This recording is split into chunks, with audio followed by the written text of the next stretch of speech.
వివిధ దేశాల నుంచి అయితే భారత్ కే సపోర్ట్ వస్తుంది. కానీ ఇక్కడ కూడా పాకిస్తాన్ కి సంబంధించిన అంశం కూడా ఏ దేశం కూడా మాట్లాడట్లేదు. ఉగ్రవాదుల లక్ష్యంగానే భారత్ తన దాడులను కొనసాగిస్తుంది.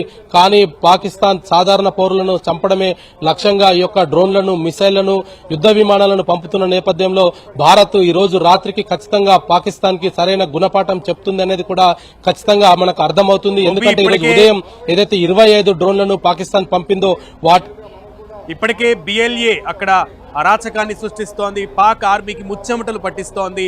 అండ్ అప్పటికే 7-8 నగరాలని అక్కడ ఆధీనం చేసుకుని ఉంది బిఎల్ఏ. పాకిస్తాన్ జెండాలను కూడా అక్కడి నుంచి తీసేసినటువంటి పరిస్థితి ఆక్రమించిన ప్రదేశాల్లో. దానినే ఎదుర్కోలేని పాకిస్తాన్ ఈరోజు భారత్ మీద F-16, JF-17 జట్లను ప్రయోగించడం అంటే పెద్ద సాహసమే. అండ్ అలాగే మేకపోతు గాంభీర్యంలో పీక్ స్టేజ్ అని చెప్పొచ్చు దీన్ని. సునీల్, బలూచిస్తాన్ లిబరేషన్ ఆర్మీ గనక చూసుకుంటే మనకు కొంత పాకిస్తాన్ ని చూస్తే జాలిపడే అంశమే కనపడుతుంది. ఎందుకంటే బలూచిస్తాన్ లిబరేషన్ ఆర్మీ ఇప్పటికే పాకిస్తాన్ ఆర్మీకి చుక్కలు చూపిస్తుంది. పాకిస్తాన్ నుంచి తమను ప్రత్యేక దేశంగా గుర్తించాలి అనేది చెప్తుంది. కేవలం పాకిస్తాన్ ఆర్మీకే చెప్పట్లేదు, చైనాకు కూడా ఇదే అంశాన్ని కూడా బలూచిస్తాన్ ఎప్పటికప్పుడు చెప్తూ వస్తుంది.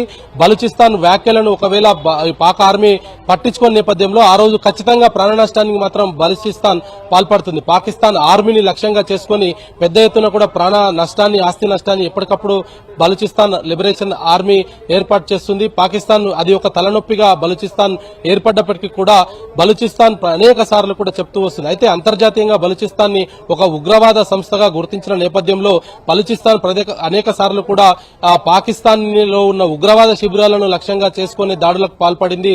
పాకిస్తాన్ ఆర్మీని లక్ష్యంగా చేసుకుని దాడులకు పాల్పడింది. తమను స్వతంత్ర దేశంగా ప్రకటించుకుంది. దానికి సంబంధించి ఎప్పటికప్పుడు పాకిస్తాన్ భూభాగంలో ఉన్న కార్యాలయాలన్నింటినీ కూడా స్వాధీనం చేసుకుని బలూచిస్తాన్ జెండాను ఎగరవేస్తూ ఎప్పటికప్పుడు పాకిస్తాన్ కు తలనొప్పిగా మారిన పరిస్థితి ఉంది. అయితే అంతర్గతంగా ఉన్న విభేదాలనే పరిష్కరించుకోలేని పాకిస్తాన్ మనపైన యుద్ధానికి రావడం అనేది కూడా చాలా హాస్యాస్పదం అనేది కూడా వివిధ వర్గాలకు చెందిన వ్యక్తులైతే చెప్తూ వస్తున్నారు. అంతరంగా ఉన్న కొట్లాట ఏదైతే బలూచిస్తాన్ తోటి ఉన్న విభేదాలనే సమర్థవంతంగా తిప్పికొట్టలేని పాకిస్తాన్ భారత్ తోటి ఏ విధంగా యుద్ధానికి కాలు దూతుందో అర్థం కావట్లేదు అనేది కూడా అనేక దేశాలు కూడా చెప్తూ ఉన్న పరిస్థితి ఉంది.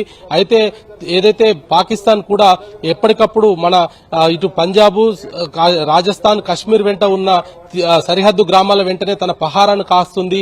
అదేవిధంగా పెద్ద ఎత్తున కూడా ఖర్చు అక్కడే పెడుతుంది. కానీ ఉత్తర దక్షిణ వైపు ఉన్న ఈ యొక్క ఆఫ్ఘనిస్తాన్ బార్డర్స్ వైపు కూడా పాకిస్తాన్ ఎటువంటి భద్రతా చర్యలను చేపట్టదు. అక్కడి నుంచి కూడా భారత్ సమర్థవంతంగా పాకిస్తాన్ పైన దాడికి పాల్పడవచ్చు. గతంలో ఒసామా బిన్ లాడెన్ ని హతమార్చిన సమయంలో కూడా భారత్ నిర్మించిన ఒక రన్వేని మాత్రమే అమెరికా కూడా ఉపయోగించుకుంది.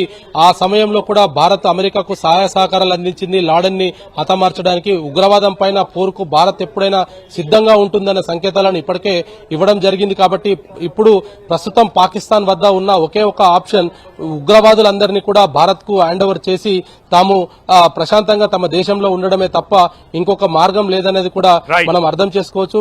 కానీ ప్రపంచ దేశాలను కూడా భారత్ ను కొంత అపకీర్తి చేయాలన్న ప్రయత్నం చేస్తే గనక దానికి ధీటైన సమాధానం భారత్ ఇచ్చే పరిస్థితులు అయితే ప్రస్తుతం నెలకొన్నాయి. Sunil, okay Gopi, will come back to you.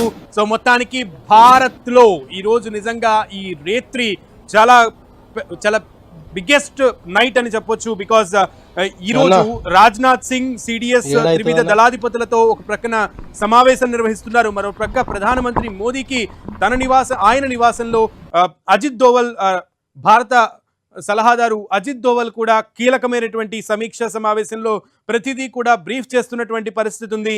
ఈ ఇరువురు భయంకరమైనటువంటి శక్తివంతమైనటువంటి నేతలు భేటీ వెనక చాలా పెద్దదే ప్లాన్ అయితే ఉండే అవకాశం ఉంది. ముఖ్యంగా వీళ్ళిద్దరూ చర్చిస్తున్నది కూడా ప్లాన్ ఆఫ్ యాక్షన్ ఎలా ఉండాలి అనే దాని మీదే ఇరువురు నేతలు కూడా చర్చిస్తున్నట్లుగా తెలుస్తోంది. మరో ప్రక్క త్రివిధ దళాధిపతుల సమావేశం కూడా ఓ ప్రక్కన కొనసాగుతోంది రాజ్నాథ్ సింగ్ తో. సో ప్లాన్ ఆఫ్ యాక్షన్ ఈసారి బిగ్గర్ దాన్ ద బిగ్గెస్ట్ అనేటట్టుగానే ఉండే అవకాశం ఉంది. ఆపరేషన్ సింధూర్నే ఊహించినటువంటి పాకిస్తాన్ కి ఆపరేషన్ సింధూర్ 2.0 ఏ రకంగా ఉంటుందో